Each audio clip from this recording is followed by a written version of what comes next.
दोस्तों क्या हाल है, ठीक ठाक है। अच्छा दोस्तों, पिछले लेक्चर में हम लोगों ने अलजेब्रिक एक्सप्रेशंस के बारे में पढ़ा था, जिसमें हम लोगों ने ये देखा कि अलजेब्रिक एक्सप्रेशन क्या होते हैं। एक अलजेब्रिक एक्सप्रेशन अलजेब्रिक इक्वालिटी कब बनती है, इनइक्वालिटी कब बनती है। तो यहाँ पे कुछ समरी सा मैंने दिया हुआ है, यहाँ समरी में देख लेते हैं ताकि हमारी रिवीजन हो। फिर उसके बाद आगे चलते हैं।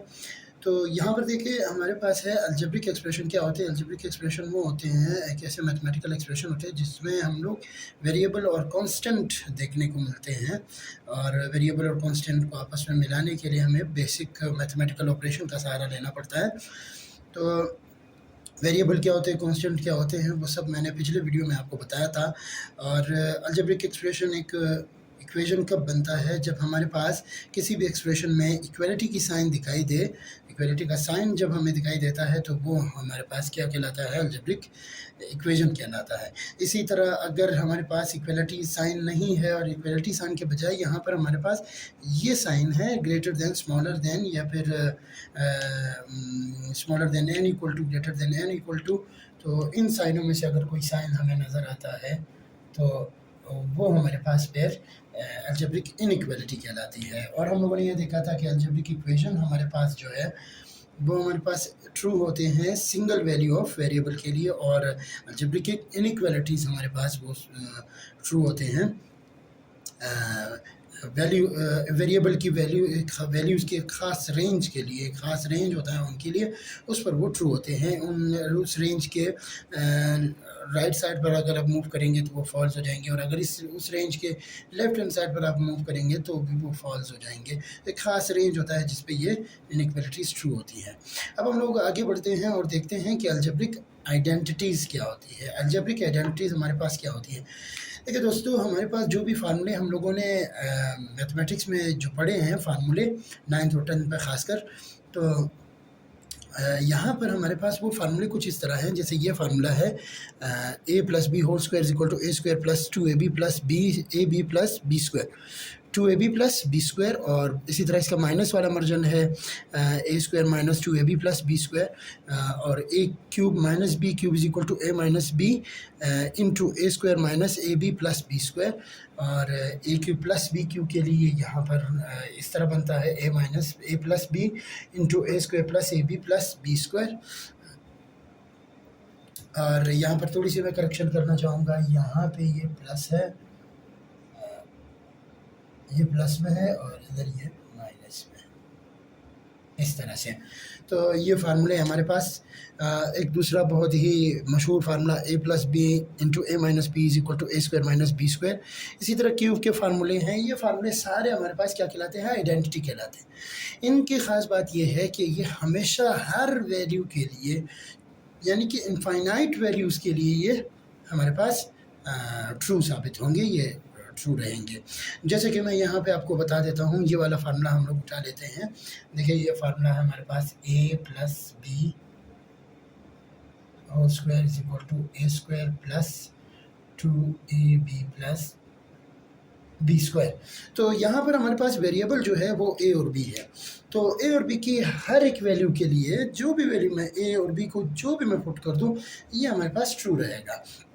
मिसाल के तौर पर लेट सपोज हमारे पास है a = 2 पुट कर देते हैं और b = 3 पुट कर देते हैं। तो फिर देखते हैं कि क्या वेरिएबल की इन वैल्यूज़ पर ये ट्रू होंगे या नहीं होंगे। तो चलते हैं, हम लोग पुट करते हैं a और b की जगह, a की जगह 2 और b की जगह 3 पुट कर देते हैं। ये देखिए हमारे पास क्या है, 2 + 3 होल स्क्वायर।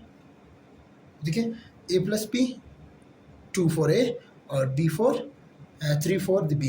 फिर उसके बाद यहाँ पर देखिए हमारे पास क्या आ रहा है, हमारे पास फिर है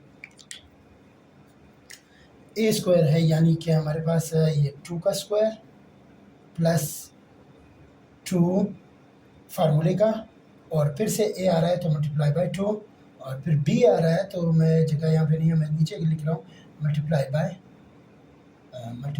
इसको इस तरह कर देते हैं, 1 मिनट।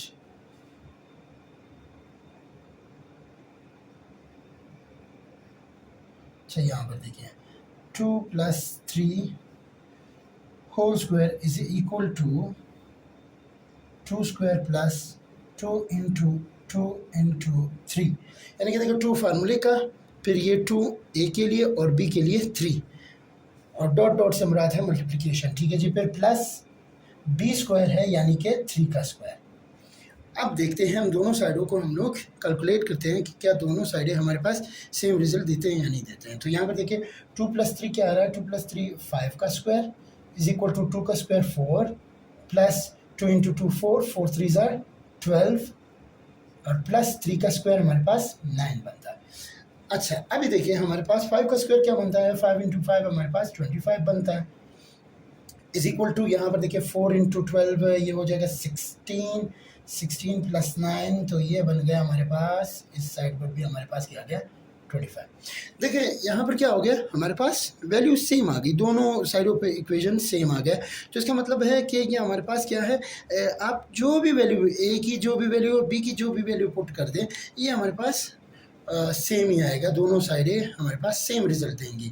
तो इनको कहते हैं आइडेंटिटीज़। आइडेंटिटीज़ हमेशा हमारे पास जो भी वेरिएबल की वैल्यूज़ आप पुट कर दो वो सेम रिजल्ट देंगे, चाहे आप एक को माइनस कर दो, एक प्लस कर दो या दोनों माइनस कर दो, तब भी दोनों साइडों पे सेम वैल्यू आएंगे। तो इनको कहते हैं आइडेंटिटीज़। ये पिछले लेक्चर में हमसे रह गया था, लेक्चर हमारा काफ़ी लंबा बन गया था, तो उसमें हम लोगों ने ये देखा कि अलजेब्रिक एक्सप्रेशन, अलजेब्रिक इक्वेशन और अलजेब्रिक इनइक्वालिटीज़ क्या होती है। तो हमारे पास अलजेब्रिक आइडेंटिटीज़ रह गई थी, तो ये छोटा सा मैंने वो बनाया है, वीडियो बनाई है अलजेब्रिक आइडेंटिटीज़ के बारे में थी। तो अलजेब्रिक आइडेंटिटीज़ क्या है, अलजेब्रिक आइडेंटिटीज़ एक ऐसे अलजेब्रिक इक्वेशन है जो एक वास्ट रेंज यानी कि infinite range of variable values of variables के लिए ये ट्रू होंगी, जो भी वैल्यू आप पुट कर दो ये ट्रू हो जाएंगी। इक्वेशन क्या था, वो सिंगल वैल्यू पर ट्रू था, एक ख़ास वैल्यू पर वो ट्रू होता था, उस वैल्यू के अलावा वो ट्रू नहीं हो सकता था। अलजेब्रिक इनइक्वालिटीज़ क्या थी, वो एक ख़ास रेंज पे यानी कि एक ख़ास तादाद पे वेरिएबल के ख़ास रेंज पे वो ट्रू होते थे, और रेंज से अगर आप दाएं बाएं जाएंगे तो वो फॉल्स हो जाती है। इनके मुकाबले में आइडेंटिटीज़ क्या है, आइडेंटिटीज़ हर एक वैल्यू पर, रियल नंबर पे जो भी वैल्यू आप उठाओगे इसमें पुट कर दोगे, ये बिल्कुल दोनों साइडों पे सेम हो जाएगा। तो लाइक कीजिए और सपोर्ट कीजिए। अस्सलाम वालेकुम।